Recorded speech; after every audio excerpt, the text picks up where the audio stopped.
Aqui vou fazer um apanhadão geral dos manuais de válvulas, porque eles não têm necessariamente muita coisa tremendamente interessante a se mostrar, mas eu vou fazer um apanhadão geral dos três manuais de válvulas aí de uma tacada só. Bom, vamos começar aí do menorzinho, o naniquinho, é o mais novo pelo menos para mim, mas é o mais antigo dos manuais que eu tenho, né? Então barato, né? Guia Mundial de Válvulas para Rádio, ele é um tamanho pequenininho, então eu imagino que ele tivesse aí, fosse parte integrante das maletas aí dos técnicos de televisores e rádios aí, né, que visitavam as casas e tal para consertar os aparelhos, né. Eu acho barato a grafia, né, as válvulas e tal, né, a arte, né. Aí tem um olho aqui, aí as válvulas receptoras, características e tal, e um golpe de vista, né. Absolutamente fantástico. Então aqui abrindo o bichinho, aí você tem aqui já uma propaganda, né, da propaganda da GE pré-verificada, válvulas eletrônicas pré-verificadas, né? Então toda coisa aqui, muito legal, pode confiar, né? General Electric, quando ainda fabricava esse tipo de coisa, né? E aí é que tá aqui o prefácio todo, né? Ele é elaborado, isso aqui é um manual importado, dá para ver que tem muita coisa escrita em inglês no manual, e enfim, e aqui editado pela revista Antena, editado pela revista Antena, né? E aí tá aqui o prefácio do saudoso Gilberto Afonso Pena, que eu acho que era editor, ou era editor ou dono da revista Antena, não sei, ele era o grande lá. E aqui, bom, enfim, informações e tal, muito bacana, né? As abreviaturas, obviamente, natural, é um guia, né? Então precisa das abreviações todas e instruções para o uso do guia, que era um pouquinho complicadinho aí de operar, né? E aí expressões inglesas, porque o guia é importado e ele tem muita coisa que não foi traduzida, tá? É muito interessante também. E abreviaturas dos fabricantes, interessante, né? Cada fabricante, que Rhodes, Kenrad, Osram, Eveready, e vários outros fabricantes aí. E aqui os índices naturais, né? Separados por função, né? Diodos de bateria, pentodos, GRF, etc., triodos, retificadores, etc., etc. E aqui o índice geral. O índice geralzão com a série alfabética, né? A série alfabética, na realidade, tinham duas séries, uma herdada da Europa, a série alfabética, e a série, aí você vai andando aqui, a série numérica, que em geral é considerada a série americana. Não sei se outros países também seguiam, se era considerada, tinha outros nomes, mas se não me engano era essa divisão. E aqui os quadros de características originais, né? Então no final das contas, por exemplo, você começa aqui são as válvulas em si, você tem os códigos, o tipo de função, né, diodo de bateria, os códigos, você vê que a tabela é toda em inglês, ou seja, eles devem ter só editado, isso aqui, essas edições provavelmente se faziam na maneta mesmo, né, com lápis e com etc, né, botando fita e fazendo a diagramação aí, mas a tabela em si ainda é escrita em inglês, então você tem as características da válvula aqui, e a tensão e corrente de filamento, aqui então você nota, um diodo de bateria, então a tensão de filamento é baixinha, 1,2, 1,4 volts, né, compatível com uma bateria, né, e aí aqui são as conexões dos pinos, então o que você vê? Você vê o tipo da válvula, você vê o número da base, que tem a imagem lá atrás, e tem as conexões dos pinos em ordem, 1, 2, 3 em filamento, D não sei o que é, e filamento. E aí vai, a DA90 tem o número 6, a base número 6, aí tem mais fios aqui, tem mais conexões aqui, enfim. E aí vai, você vai andando aqui, você vai vendo todos os tipos de detalhes e tal, tem válvula aqui pra caramba, e inclusive essas daqui, esse é o único guia que eu tenho, que tem as válvulas do rádio do meu avô, SH21, AZ1 e EBL21. Então esse aqui é o rádio é da década de 40, então esse guia realmente ele era bem abrangente para essa época mais anterior aí. E aí chegava aqui no final, aí tinha um suplemento aqui, umas válvulas extras que eles adicionaram depois da edição. Aí aqui as bases de válvulas, que é o número, né? Os números que eu comentei lá antes, né? E aqui, bom, aqui um pouquinho de errata, tem uma erratazinha aqui, agradecimento e tal, etc. E é muito curioso, né? Esse livro foi composto, impresso nas gráficas, oficinas gráficas, numerado, interessantíssimo. Exemplar numerado, e eu acho muito bacana outra propaganda aqui da Standard Elétrica. O meu tio trabalhou na Standard Elétrica no Rio de Janeiro, e é muito bacana aqui o detalhezinho aqui.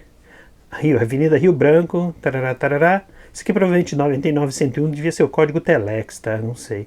E aqui o... Ah, não. Bom, não sei se era o número, sei lá. Enfim, o telefone aqui era de 6 dígitos, né? Telefone 23 21 11.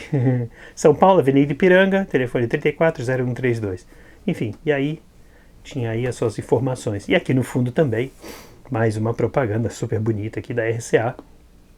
E aqui com o símbolo, né? O símbolo lindo da RCA aqui. A RCA hoje em dia aqui nos Estados Unidos é apenas uma marca de produtos realmente muito, muito vagabundinhos, mas já foi uma das grandes aí, uma das gigantes aí. Bom, agora um pouco maior aí o manual de válvulas da série numérica. Eu não tinha a série alfabética, tá? Isso aqui é só série numérica, manual de válvulas da Electra. Electra é editora técnica Electra, né? Então editada pelo mesmo cara que fez o livro Aprenda Rádio, que eu tenho aí, né? Então, enfim, aí tem e aqui é editado pela empresa gráfica Ouvidor SA. Isso aqui na realidade é absolutamente um manual apenas de válvulas. Ele não tem propaganda, não tem absolutamente nada, né? Mas aí começa, aí tem novos... o Aprenda Rádio. Tá aqui o Aprenda Rádio. O guia aqui, né? Manual de válvulas e tal. Isso é muito bacana. Prefácio, etc. E aqui, obviamente, o índice, né? E eu tinha tanto saco, né? Que na época, né? O que eu fazia? Botava aqui as séries, as válvulas que eu conhecia das séries alfabéticas, né? Isso quero que eu consegui fazer a correlação com outros manuais de válvulas, outra literatura aí. Então o índice, e esse daqui é muito mais fácil de se ver. Na realidade o livro é bem mais grosso do que o manual, do que o naniquinho aqui, né? Bem fininho, esse aqui é enorme.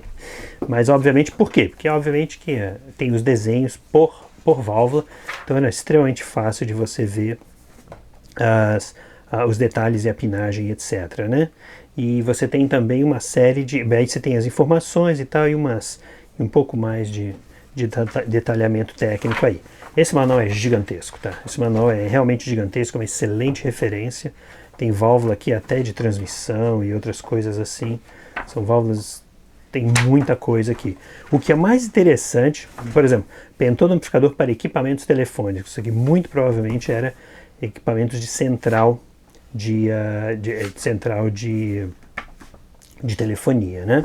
Tinha um outro, eu não sei se eu vou encontrar aqui, mas tinha uns que eram algo do tipo assim, pentodo para computador. Era uma coisa absolutamente fantástica. Válvulas Klystron, muito famosas pela alta resolução, pela alta frequência que elas poderiam operar. Triodo de controle a gás. Eu não vou achar que é muito difícil encontrar aqui, mas é absolutamente fantástico ver a quantidade de aplicações que as válvulas tinham. Aí, obviamente, a mesma coisa, o apêndice, né? As válvulas que eles adicionaram depois do fato, e aqui, enfim, a série das válvulas que provavelmente faziam parte do apêndice também, né? Esses desenhos gráficos aqui. E aqui no final, bom, enfim, tá aí, terminando-se o livro aí. Sempre com a propaganda aí dos livros relacionados. Bom, agora esses aqui, na realidade, esse aqui é absolutamente o manual que eu usei realmente como referência, que era da Miniwatt, porque tinham as válvulas bastante comuns que eu tinha na época e tinha absolutamente a maior seleção de informações aí que eu poderia usar, né? Então, na realidade, aqui o IBRAP, manual de válvulas, receptores e cinescópios e tal, absolutamente fantástico. Esse é um manual mais moderno, né? Da década de 60, né? Então aqui tem, enfim, índice, conteúdos, etc, né? Tem uma série de detalhes aqui e função, aí agrupamento por função, mas o que é mais interessante, o tipo de nomenclatura, né? Tipos de tensão da série alfabética, né? Que era o que a Miniwatt usava, né? Miniwatt da Philips europeia, eles usavam série alfabética, né? E aí que tem explicações dos dados técnicos, o que é cada coisa, que eu li e reli e trili, nossa mãe. E aí que o mais fascinante desse manual é que isso aqui é uma folha de especificação técnica mesmo. Tem uma válvula, um diodo, uma válvula retificadora. Essa válvula eu tenho, uma válvula DY87, uma válvula retificadora de tensão de saída de TV, né? E isso aqui é absolutamente fantástico. Espera lá, essa que eu tenho?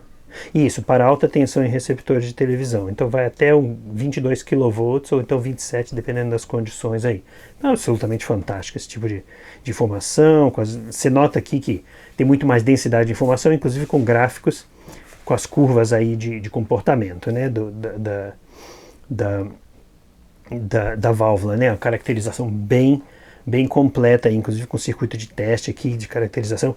Olha, esse manual é absolutamente fantástico. Algumas válvulas relativamente interessantes, tá?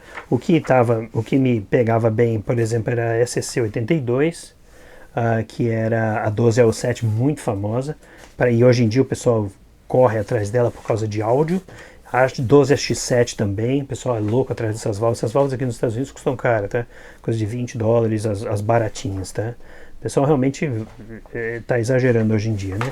Então, SCCs e tal, etc. A outra válvula também que a turma hoje em dia gosta muito é eu vou tentar encontrar aqui, mas enfim, você nota aqui a quantidade, né, de gráficos e de informação, né? O problema dessa encadernação é que já é uma encadernação velhinha, né? Válvula muito famosa da época, L36 e posteriormente a PL36 também, válvula de saída horizontal. Praticamente tudo que era televisão tinha essa bendita aqui. Tinha essas benditas dessas válvulas, né? Essas válvulas retificadoras, diodo de amortecimento, Z80, isso que era muito comum também, diodo de amortecimento para filtragem do circuito de deflexão horizontal. Olha, muita coisa aí. Faz muitos anos que eu não abro esse manual. Então ele está aqui, a PL36, que era da série de filamento de 300 mA. Cada uma tinha uma coisa. Eu tenho essas válvulas aí, eu tenho as PLs da vida. Eu só estou tentando lembrar qual era. Lembrei. Essa válvula é caríssima que o pessoal cobra aqui hoje em dia. É a válvula da... Deixa eu ver se eles têm aqui. Eu acho que tinha sim, a GZ34. GZ34 5AR4. Não era essa. Era pentodo de saída para amplificadores, eu acho que de 20 watts. O pessoal procura essas válvulas. Essas válvulas são $100, $150, são válvulas caríssimas. Mas enfim, o manual é isso aí, é o manual mais completo possível. E aí tinha a seção também de cinescópios, absolutamente fantástico. Também cinescópios, tubos de TV, né? Também com angulação, dimensões em milímetros, etc. Curvas características. Olha, absolutamente incrível os cinescópios. E se não me engano, aqui no finalzinho, só no detalhe, suplementos semicondutores. Coisa novíssima para a época. A C107 é um transistor de germânio de junção. Vê se você consegue encontrar uma curva de caracterização para um AC107 hoje em dia, mas nem com um circuitinho básico aqui, todas as curvas de caracterização. Aí, é o único transistor, tá? Porque aí você tem o BY100, que é um diodo de silício, fabricado pelo processo de dupla difusão. Olha, é absolutamente fantástico. Isso aqui era retificador, tá? Retificador para 1250 volts, olha, caramba. Bom, mas isso aqui são valores limites, valores máximos absolutos. Na tensão normal mesmo, 220 volts. Isso é uma coisa que você tem que tomar muito cuidado. Diodo de germânio para detectores de vídeo, ou A70, tudo isso. Então, seção de semicondutores com muito germânio, um pouco de silício. E aqui vinha, obviamente, o suplemento de 1966 a 69, que eu não usei tanto assim, por isso que ele está um pouco mais novinho aqui. Então essas válvulas todas aqui, também o mesmo esquema. E o que é mais interessante, bom, cinescópios, mais cinescópios, né? Os detalhes são absolutamente fantásticos, você não encontra mais isso, não é de jeito nenhum, nos cinescópios específicos para a TV, né? E aqui, obviamente, os semicondutores. Os semicondutores, o apêndice semicondutores, mesma coisa, diodinhos, com as características, né? Isso aqui é absolutamente um tesouro técnico, se você, obviamente, gosta de coisa velha como eu. E aqui, esses diodos aqui, tipo, com encapsulamento mais parrudão aqui. E esses dois eram famosos, o BY126 e o BY127, que está aqui, cadê? E o BY127, eram retificadores de alta potência considerados para a época, que conseguiam até, se não me engano, 1 ampere, se não me engano, por 1200, esse aqui 1250 volts, então um retificador absolutamente fantástico aí. Isso é uma das coisas que válvula morreu completamente e relativamente cedo, foi a retificação. A retificação por diodo é infinitamente mais eficiente e muito pequena, muito barata, você não tinha muita encrenca com ela. E aí tá aí, enfim, esse é o apanhadão dos manuais todinhos aí de válvulas que eu tenho. Então aí os três conjuntos de manuais de válvulas aí. É isso aí.